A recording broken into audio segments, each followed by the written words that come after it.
ETF index mutual funds నేర్చుకుని stock మార్కెట్లో రాణించాలనుకుంటున్నారా? వెంటనే ఈ నెంబర్కి కాల్ చేయండి. హాయ్ హలో నమస్తే వెల్కమ్ టు సుమన్ టీవీ. తక్కువ సమయంలో ఒక పుస్తకాన్ని చదవడం ఎలా, చదివి దాన్ని అర్థం చేసుకోవడం ఎలా, మరి దీనికోసం ఒక మెథడ్ ఆఫ్ లర్నింగ్ ఉంది. మెథడ్ ఆఫ్ లర్నింగ్ అంటే అదేంటంటే SQ3R. ఇదేదో మ్యాథ్స్ ఫార్ములా అనుకుంటున్నారు కదా, కాదు. ఇది ఒక లర్నింగ్ మెథడ్. ఆ లర్నింగ్ మెథడ్ గురించి చెప్పడానికి ఈరోజు మనతో ఉన్నారు మన special guest, student success coach, competitive exam specialist, Limca record holder in memory, doctor CS Vepa గారు. ఆ సార్తో మాట్లాడదాం. ఈ SQ3R ఆ కథ ఏంటో చూద్దాం. నమస్తే సార్. నమస్తే అమ్మ. How are you sir? I'm fine, thank you. Sir, SQ3R ఇది వినడానికి ఏదో మ్యాథ్స్ ఫార్ములా లాగా ఉంది కొంచెం. అవును. సో మెథడ్ ఆఫ్ లర్నింగ్ ఒక ట్రిక్ లాగా ఉంది కదా ఇది. So what is SQ3R sir? మామూలుగా స్టూడెంట్స్ అంటే స్కూల్కి వెళ్ళే స్టూడెంట్స్ కానీ కాలేజ్కి వెళ్ళే స్టూడెంట్స్ కానీ వాళ్ళ టెక్స్ట్ బుక్స్ ఎన్నో చదవాల్సి ఉంటుంది. అలాగే కాంపిటేటివ్ ఎగ్జామ్స్కి వెళ్ళే వాళ్ళు ఇంకా చాలా చదవాల్సి ఉంటుంది. అంటే ఎనార్మస్ డేటా విస్తృతంగా చదవాల్సి వస్తుంది.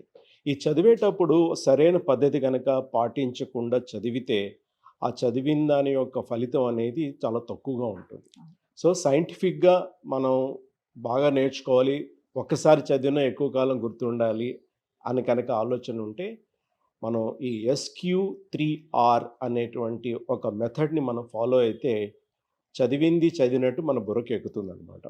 సో దీనివల్ల మామూలుగా చదివేటప్పుడు వాళ్ళకు ఒక యాంగ్జైటీ అనేది ఉంటుంది.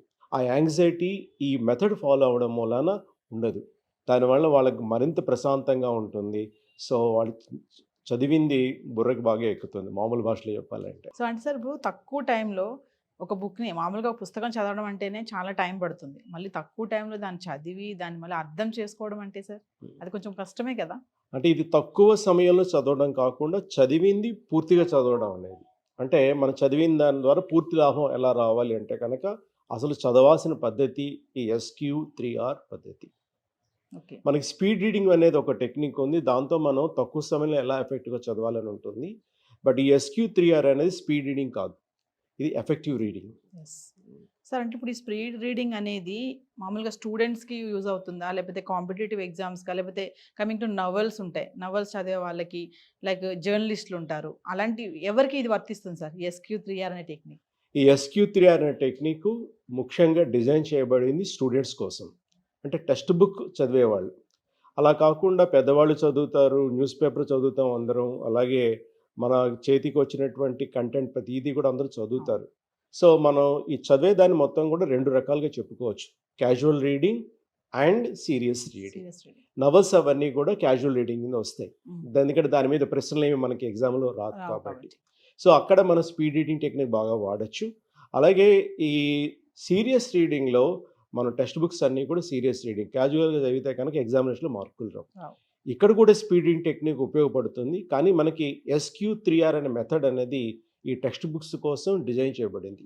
ఇది 1946లో ఫ్రాన్సిస్ రాబిన్సన్ అనేటువంటి అమెరికన్ విద్యావేత్త తను రాసినటువంటి ఎఫెక్టివ్ స్టడీ అనే పుస్తకంలో మెన్షన్ చేశారు. అప్పటి నుంచి ఇప్పటిదాకా ప్రతి దేశంలో కూడా ఈ స్టూడెంట్స్ అందరూ కూడా ఈ మెథడ్ ఫాలో అయ్యి ఎంతో బెనిఫిట్ అనేది పొందుతున్నారు. సార్, ఇప్పుడు మరి దీన్ని కాంపిటేటివ్ ఎగ్జామ్స్ ఇప్పుడు ఈ నవేడేస్ ఇప్పుడు ప్రిపేర్ అవుతున్నారు చాలామంది, like bank exam, RRB, DSC, SSC, వాళ్ళకి ఈ టెక్నిక్ ఎంతవరకు యూజ్ అవుతుందంట సార్? అంటే వాళ్ళు అసలు యూజ్ చేస్తారా దీన్ని, టెక్నిక్ని? కాంపిటేటివ్ ఎగ్జామ్ వెళ్ళే వాళ్ళు ఇందాక మనం అనుకున్నట్టు విస్తృతంగా చదవాల్సి ఉంటుంది. సివిల్స్ అనుకోండి, బాగా చదవాల్సి వస్తుంది. ఒక్కొక్క కాంపిటేటివ్ ఎగ్జామినేషన్కి డైనమిక్స్ అనేవి ఉంటాయి. బ్యాంక్ వెళ్ళే ఎగ్జామ్స్కి వెళ్ళే వాళ్ళకి స్పీడ్ అనేది చాలా ఇంపార్టెంట్. వాళ్ళు కొత్తగా నేర్చుకోవాల్సినటువంటి అంశాలు తక్కువగా ఉంటాయి కాబట్టి వాళ్ళకి ఈ టెక్నిక్ పెద్దగా ఉపయోగపడకపోవచ్చు. కానీ సివిల్స్ వాళ్ళకి, గ్రూప్స్ వాళ్ళకి, అలాగే 10th అకాడమిక్ ఎగ్జామ్స్ రాసే వాళ్ళందరికీ కూడా 10th క్లాస్ కానీ, ఇంటర్మీడియట్ కానీ, డిగ్రీ కానీ, PG కానీ వీళ్ళందరికీ కూడా ఇది ఉపయోగపడుతుంది. దీన్ని ఒకసారి మొత్తం డెఫినేషన్గా దీన్ని మొత్తం ఎక్స్ప్లెయిన్ చేస్తారు ఓవరాల్గా. SQ3R అంటే తప్పకుండా. SQ3R ఎందుకంటే ప్రతి స్టూడెంట్ కూడా నేర్చుకోవాల్సినటువంటి టెక్నిక్ ఇది. ఈ SQ3R అన్నది యాక్చువల్గా SQRRR, RRR అనమాట. మనకి RRR అంటే మనకి ఆలోచన మళ్ళీ ఎక్కడికో వెళ్ళిపోతాయి. సో ఈ SQ3R అనేటువంటి ఒక యాక్రోనిమ్ ఫుల్ ఫామ్ ఏంటంటే, S అంటే సర్వే, Q అంటే క్వశ్చన్, మూడు ఆర్లు ఉన్నాయి కదా. మొదటి ఆర్ అంటే రీడ్, రెండో ఆర్ అంటేనేమో రిసైట్, మూడో ఆర్ అంటే రివ్యూ. ఇప్పుడు మనం ఒక్కొక్కటి కూడా డీటెయిల్డ్గా తెలుసుకుందాం. సో సర్వే అంటే ఏంటి? మనం ఏదైనా ఒక టెక్స్ట్ బుక్లో ఒక లెసన్ కానీ లేదా ఇంపార్టెంట్ ఆర్టికల్ న్యూస్ పేపర్లో కానీ చదువుతున్నప్పుడు సాధారణంగా అందరూ చేసేటువంటి మిస్టేక్ ఏంటంటే మొదటి నుంచి చివరి దాకా అలా చదువుకుంటూ వెళ్ళిపోతారు. అది కరెక్ట్ పద్ధతి కాదు. మనం చేయాల్సిన పద్ధతి ఏంటంటే సర్వే అంటే క్యాప్షన్ ఏంటి, అలాగే చాప్టర్స్ యొక్క హెడ్డింగ్స్ ఏంటి, సబ్ హెడ్డింగ్స్ ఏంటి, అక్కడ ఏమైనా టేబుల్స్ ఇచ్చారా, ఏమైనా డయాగ్రామ్స్ ఇచ్చారా, అవేంటి. ఒక్కొక్కసారి వాళ్ళకి బాక్స్ ఐటమ్ అని ఇస్తారు. ఆ బాక్స్లో ఏమిచ్చారు, బోల్డ్గా ఏమిచ్చారు, అండర్లైన్గా ఏమిచ్చారు, ఇవన్నీ కూడా ఒకసారి అలా చూసుకోవాలి. కొన్ని టెక్స్ట్ బుక్స్లో అయితే ముందే వీఆర్ గోయింగ్ టు లెర్న్ అని చెప్పి వాళ్ళు లెర్నింగ్ అవుట్కమ్స్ అని ఇస్తారు. అలాగే లెసన్ చివర్లో కంక్లూషన్ లాగా వాళ్ళకి సినాప్సిస్ అంతా కూడా ఇస్తారు. ఇవన్నీ కూడా మనం గ్లాన్స్ చేయాలి. గ్లాన్స్ అంటే మొత్తం పూర్తిగా చదవడం కాదు, అలా అలా అలా అలా అలా చూసుకుంటూ వెళ్ళాలి. ఇది చాలా తక్కువ టైం పడుతుంది. ఈ సర్వే చేయడం వలన మనకు ఒక ఐడియా అనేది వస్తుంది. ఈ చాప్టరు ఈ పద్ధతిలో ఉంది, ఆర్ ఈ చాప్టర్ దీని గురించి మాట్లాడుతున్నారు. ఆ ఐడియా రావడం వలన మనకి రిసెప్టివిటీ అనేది పెరుగుతుంది. ఎప్పుడైతే మనకు ఐడియా వచ్చిందో, ఫర్ ఎగ్జాంపుల్ వాటర్ పొల్యూషన్ గురించి ఒక ఆర్టికల్ చదివారనుకోండి, ఆ చదువుతున్నప్పుడు ఇలా గ్లాన్స్ చేస్తున్నప్పుడు మనకి సర్వేలో మనకు ఆల్రెడీ ఏం తెలుసు అవన్నీ కూడా మన మెమరీ గుర్తొస్తాయి. అలా రావడం మూలాన మనకి ఏం తెలుసు ఏం తెలియదు అన్నది ఒక క్లారిటీ ఉంటుంది. కొత్త విషయాలన్నీ కూడా ఈజీగా గ్రాస్ప్ అవుతాయి. క్యాజువల్గా చదివినప్పుడు ఈ స్టేట్ ఆఫ్ మైండ్ ఉండదు. దానివల్ల వాళ్ళు రిసెప్టివిటీ అనేది తక్కువగా ఉంటుంది. సో ఎప్పుడూ కూడా మనం మొదలు పెట్టేటప్పుడు హెడింగ్, సబ్ హెడింగ్, అలాగే ఈ టేబుల్స్, డయాగ్రామ్స్ ఇవన్నీ కూడా ఒకసారి చూసుకోవాలి. సినాప్సిస్ మాత్రం ఖచ్చితంగా చదివి తీరాలి ఉంటే కనుక. ఇలా చేసినప్పుడు మనకు ఒక ఐడియా వస్తుంది. ఈ ఐడియాతో నెక్స్ట్ స్టేజ్కి వెళ్తాం.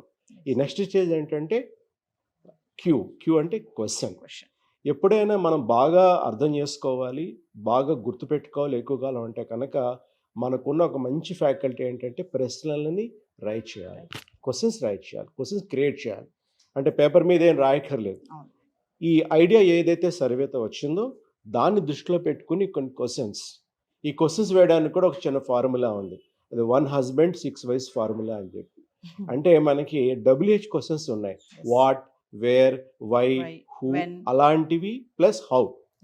ఈ వీటిని ఉపయోగిస్తూ మనం ఏదైతే ఐడియా సర్వే ద్వారా వచ్చిందో దాన్ని బ్రేస్ చేసుకుని క్వశ్చన్స్ అనేది రైట్ చేయాలి.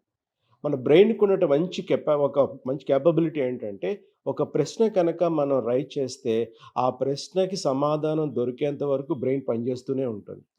మనకి తెలియకుండానే పనిచేస్తుంది, బ్యాక్గ్రౌండ్లో పనిచేస్తూ ఉంటుంది. సో ఆ కెపాసిటీని, ఆ ఫ్యాకల్టీని మనం వాడుకోవాలి. ఎప్పుడైతే సర్వే అయిపోయింది, క్వశ్చన్స్ రైట్ చేసామో then we have to start reading the actual content.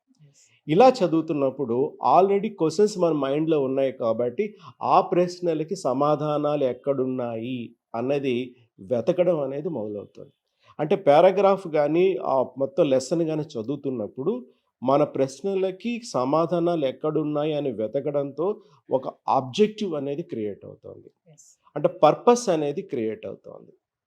So questions ద్వారా ఒక బ్యాక్గ్రౌండ్, పర్పస్ క్రియేట్ అయ్యి దానికి సమాధానాలు మనం వెతుకుతున్నాం కాబట్టి మన మైండ్ అనేది ఎంగేజ్ అయి ఉంటుంది, కాన్సన్ట్రేషన్ అనేది పెరుగుతుంది, ఫోకస్ అనేది పెరుగుతుంది. సో ఆ ప్రశ్నలన్నీ మనకి సమాధానాలు దొరికినప్పుడు చదివిన యొక్క ఉద్దేశం ఎందుకు చదువుతున్నాం అనేది ఫుల్ఫిల్ అవుతుంది. ఇది రీడింగ్. ఈ తర్వాత రిసైట్. చదివేసిన తర్వాత మనతో మనం మాట్లాడుకోవాలి. ఏం నేర్చుకున్నాను ఇందులో, నాకు ఆల్రెడీ ఆ విషయం తెలుసు, వాటర్ పొల్యూషన్ విషయం తెలుసు, కొత్తగా ఈ పాయింట్ అనేది యాడ్ అయింది. సో ఆ రిసైట్ అన్నది మనకి మనం మాట్లాడుకోవడమే. అలా మాట్లాడుకున్నప్పుడు కన్సాలిడేట్ అవుతుంది, మనం ఏం నేర్చుకున్నాం అన్నది ఒక క్లారిటీ అనేది వస్తుంది. ఈ రిసైట్ చేస్తున్నప్పుడే మనం నోట్స్ కూడా రాసుకోవచ్చు, రైట్?